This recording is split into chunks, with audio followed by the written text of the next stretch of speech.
જય જવાન જય કિસાન વાલા ખેડૂત મિત્રો। તો અત્યારે હાલમાં ખેડૂતોની શું તકલીફ છે અને ખેડૂતોની કેવી હાલત છે તમે જાણો છો કે અત્યારે જે ખેડૂત પાક પકવે છે અને એ જ પાકને માર્કેટમાં લઈને જાય છે ત્યારે ખેડૂતને પૂરો ભાવ નથી મળતો અને ખેડૂતનો હક પણ નથી મળતો અને એના કારણથી અત્યારે મોટાભાગે ખેડૂતો દેવાની અંદર ઉતરે જાય છે કે આ જે ખેડૂત છે આપણો એ આપણું ગૌરવ છે અને ખેડૂત જ્યાં સુધી ખેતી કરે છે ને ત્યાં સુધી આપણો દેશ પણ મહાન છે અને આ ખેતીના કારણથી તો આપણો દેશ ઉજળો છે ને આપણે બધા ઉજળા છીએ। તો મારા એ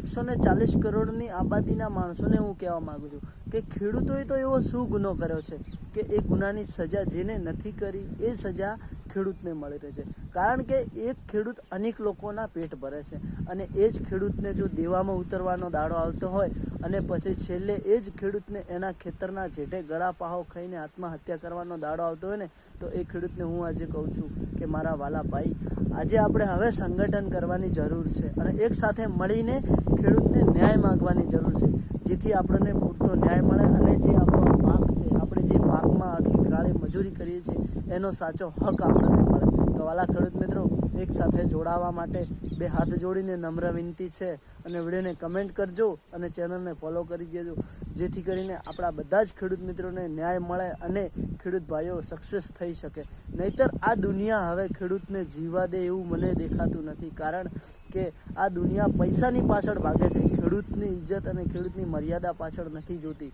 તે મારે આ બે હાથ જોડીને વિનંતી છે કે સરકારને પણ હું કહેવા માગું છું કે બચાવી લો ખેડૂતને, બચાવી લો, નહીતર જે દી આ દુનિયામાં ખેડૂત નહીં હોય ને એ દી આ દુનિયા પણ જોવા નહીં મળે, કારણ કે 140 કરોડની આબાદી ખેતી વગર તો ભૂખે મરી જશે વાલા। બસ એટલું કહેવા માગું છું। જય જવાન જય કિસાન વાલા।